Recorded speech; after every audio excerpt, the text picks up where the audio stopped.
And while everybody, in the industry sucks up and says, oh, but he's such a nice guy. I'm sure he's a wonderful human being. Do you know how pleasant I would be if I was getting paid six, 7 figures to do absolutely nothing? I'd be the most zippity doodah, hippity hop happy guy that you ran into. I'd be thrilled to see you because every day would be glorious because I'd be like, I am making so much damn money and I don't have to do a damn thing to earn it.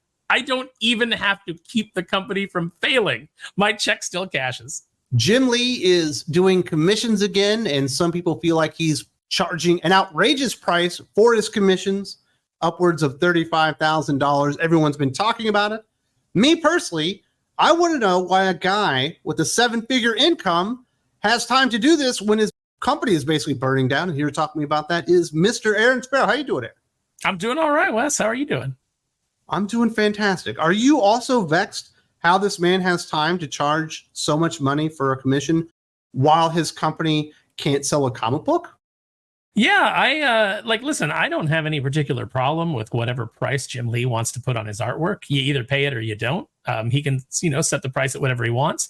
What I have an issue with is I wish he cared about moving as many units of individual books as he does about charging dollars for his commissions. A lot of people were covering this one. This is an article from CBR. They said recently comic book fans were made aware of something that Jim Lee's original art agent, Albert Moy, posted earlier in the year, which was that for the first time in 15 years, Jim Lee was accepting commissions to be delivered to fans at conventions that Lee was attending.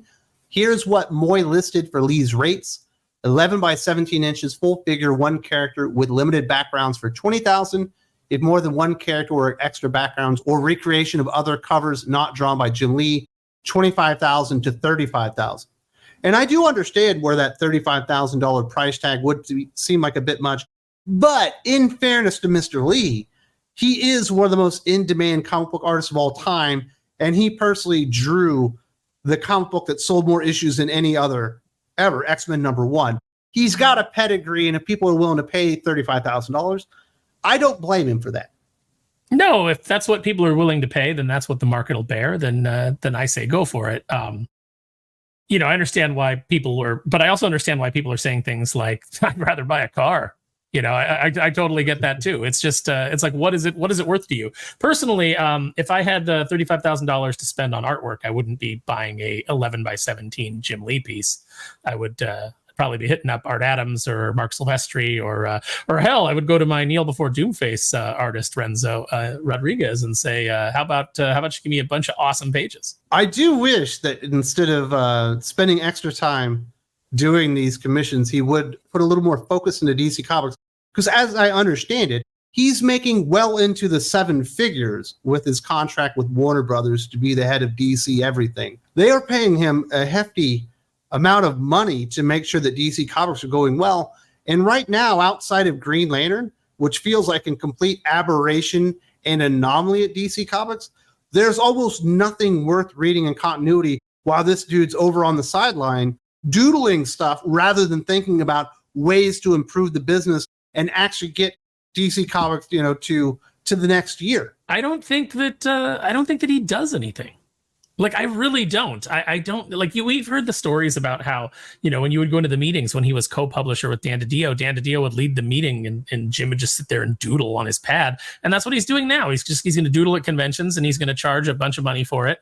And what he should be doing is he should be earning a 7-figure salary and trying to right the ship at DC, trying to bring in some talent, trying to create some storylines, trying to get in there and actually build some excitement amongst the fans that, would put out a product that they want to buy, working with his editors to decide what it is. Hey, these books aren't selling. You need to cut these people and you need to bring in people that'll sell some books. That's what he should be doing. Instead, he's just letting people go and hand books to Jadzia Axelrod. He doesn't even have to pitch for it. And more power to Jadzia Axelrod. If somebody comes and just offers you, hey, you want to write this comic book and we'll give you some money, why wouldn't you take that if you're not doing anything? You might as well. But for the fans, for the customers, for the actual people who they need to buy the product to stay afloat, Jim Lee's got nothing to say to you except give me $35,000 for this Wolverine shot with a limited background. Yeah, and it's pretty wild because ever since Dan Didio left, which I guess would have been about 4 months before Future State, it's been all downhill from there. We've seen an enormous decrease in the writing quality and talent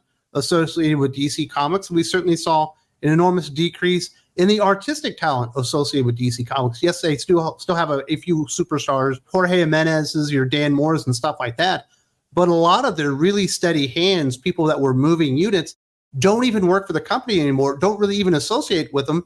And I've talked to a lot of artists behind the scenes that have even talked about it here on the channel, whether it be like an Ethan Van Sciver talked about it one time. I know Aaron Lopresti talked about whenever he was working for DC Comics, Jim Lee never talked to him. It was all done by Dan Didio. He's the one that worked out all the creative teams and who was going to do what. And ever since that guy's left, nobody's taken charge. And we've seen this huge exodus, which has ended up with an enormous vacuum in actually selling comic books. They're not as popular as they've been, even as recent as 4 years ago, when they weren't all that popular. Well, in fairness, we don't know what Jim Lee's rate is for limited conversation. So, it may be that, these people weren't paying him enough when he walked down the hall. I don't know. I'm not impressed with Jim Lee. Like he was a great artist in the 90s, but I will flat out say it. I think there's a lot of artists that have surpassed him. I think there's a lot of artists whose styles have continued to evolve and get better. And Jim Lee's has stayed exactly the same. It's stagnant. He will draw the same thing that he drew years ago. You look at these sketches of Wolverine that he's doing. It's a Wolverine that you've seen a million times before. You got $35,000. Go spend it on some art by Dan Panosian, man. That guy's killing it. Go spend it on some Art Adams art. Go spend it on some Dan Mora art. Go spend it on any of the guys at Ghost Machine that used to work for DC that Jim Lee let slip through his fingers because he's too busy trying to show up on the red carpet and take pictures with his wife. Like, look how important we are. We're standing with The Rock, instead of actually doing the goddamn job that he's getting paid for, which is to keep DC from going out of business. Yeah, it seems like he's just way more interested in making covers and stuff like that. And even the last time he was supposed to do interiors, which was New Age of Heroes, he didn't last one issue. By the end of the first issue, there was another artist on and he never came back. And I understand he was the co-publisher and all that stuff, but he did sign up for it and he was advertised to be the artist on that first book. I just don't think he takes anything seriously about comic books anymore. He's just kind of riding the wave of his own reputation. Obviously he's cashed in a lot of money. He's got a seven-figure salary right now. He's sold Wildstorm to DC Comics. He's been paid a lot of money by them. But it doesn't feel like he's been earning that paycheck for at least 5 years, probably longer than that. I don't know if he ever earned that paycheck. Listen, I mean, you can go back and you can look at even Wildstorm and there's stories about how he was, taking 12 vacations a year. It's he checked out. He made money and he checked out. He had no work ethic once he had some cash in his pocket. And I think that shows at DC. There's just no work ethic there. And unfortunately, it's the example that gets set. If the guy that's in charge doesn't care, what's the impetus for you as one of the group editors to care, or as one of the frontline editors to care? You just got to put books on the shelf. It doesn't matter what's in them. Just hire Jadzia Axelrod. Doesn't matter. Just say, hey, you want to write a book? And Jadzia is like, I don't know what I don't know anything about this character. And you're like, it doesn't matter. All we got to do is put pages in between 6 covers, 10 covers, 40 covers. That's all we got to do. And the retailers will buy it and then they'll be stuck with it. That's their problem. And we don't give a crap. Yeah, it really bears out in the attitudes and I guess like the point of view of even the creators these days. We had that, I think it's called FlameCon, where they had a panel with some LGBTQ creators and they were bragging about and really dumbfounded on the amount of shit that DC Comics would allow them to put into their books. But we really shouldn't be surprised, because when you have absentee leadership and there's no oversight and there's no care put into that, they'll let you do whatever you want as long as the book gets out. It doesn't matter if DC Comics fans like it. It doesn't matter if it negatively impacts the future of DC Comics characters. As long as the book got out, it feels like that's the only thing. Even if he even cares about that, I'm not even sure that he cares if the books get out on time, because there's been plenty of big time important projects that have been delayed certainly under Jim Lee. I would love to see Jim Lee get $35,000 per sketch and then give half of that money that he makes to comic stores that he's almost run out of business by not caring about his job at DC. That's what I'd like to see. I don't care what he charges. Like, he can charge whatever he wants. Like I said, it's free market. If you can get it, more power to you. But you know what? You're getting paid to do a job and you're not doing it. And that doesn't speak very well of his integrity.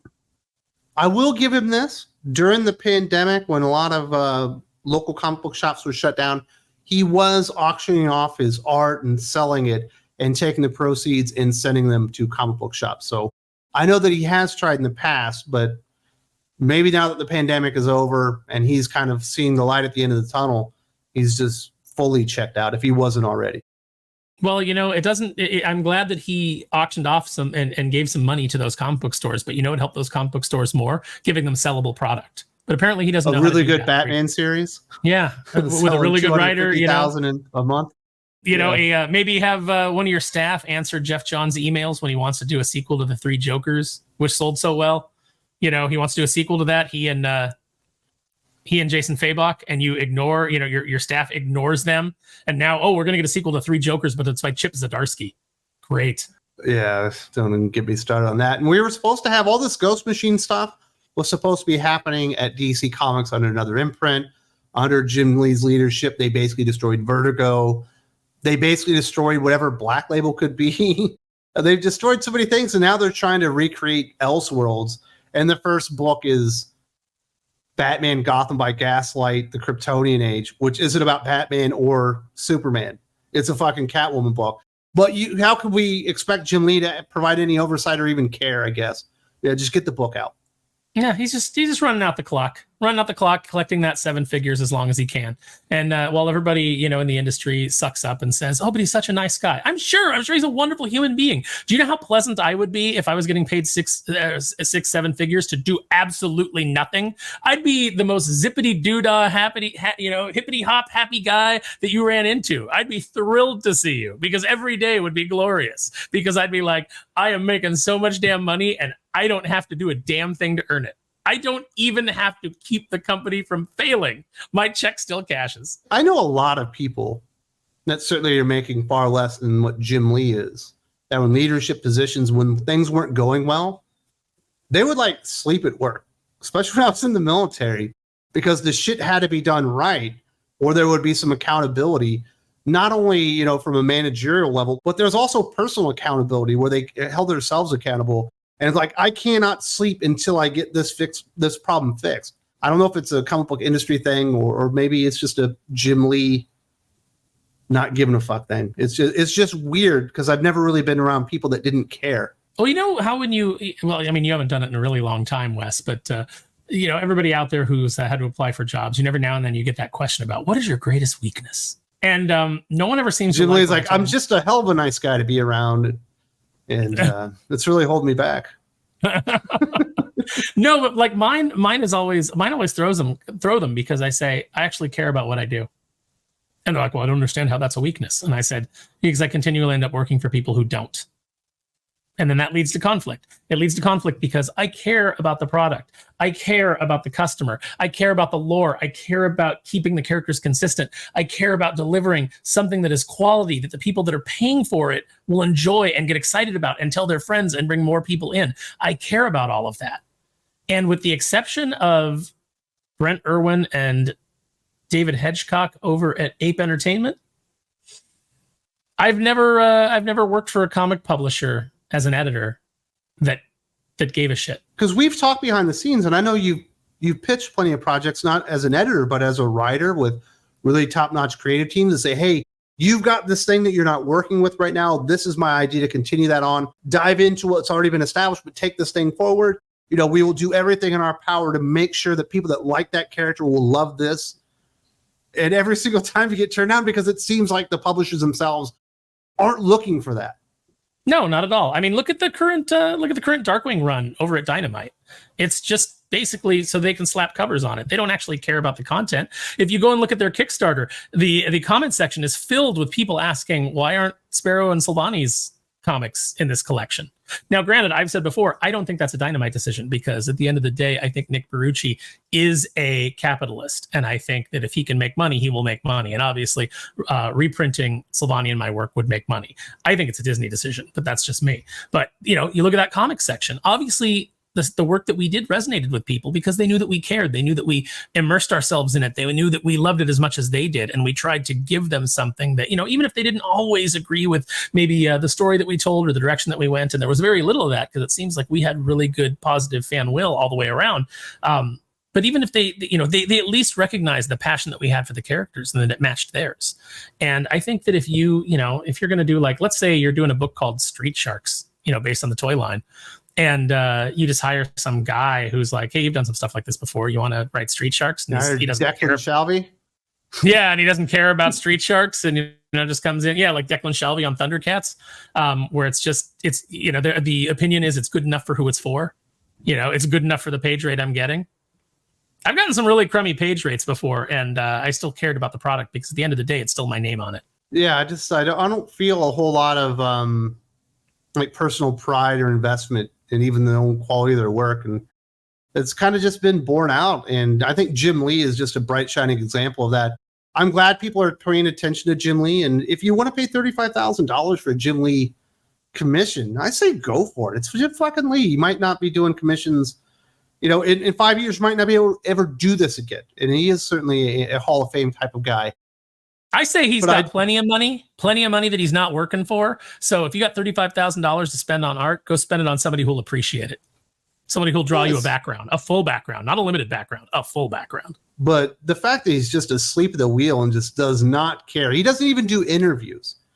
He doesn't even go out there and talk about the state of the comic book industry, because I think he knows just how poorly it is. The last time I remember him even speaking, Daniel Cherry was still the general manager of DC Comics. How long has that been? We're still dealing with some of the dumb decisions of that reign. Yeah, so McFarlane still can't put guns in with the action figures ever since Daniel Cherry was there. What a chode. Well, why Jim Lee doesn't do interviews is because they might ask him questions about the books and about what's going on with them. And I guarantee you he has no idea because he doesn't read them. He doesn't look at them. Absolutely. So there's our take. If you can afford a Jim Lee commission, $35,000, it's great that people are willing to give him that kind of money. If only Jim Lee would actually be willing to work for the 7 figures that Warner Brothers are paying him to actually run the DC Comics line, it wouldn't be complete shit, but that's just kind of the way it is. If you enjoyed this conversation between Aaron and myself, there is a podcast out there called The Geek Fix. It's exclusive to Thinking Critical Patreon. You go check us out over there. We got the entire podcast. It's about 2.5 hours, and Aaron is going to be talking about toys and all that kind of stuff. I'll link in the video description.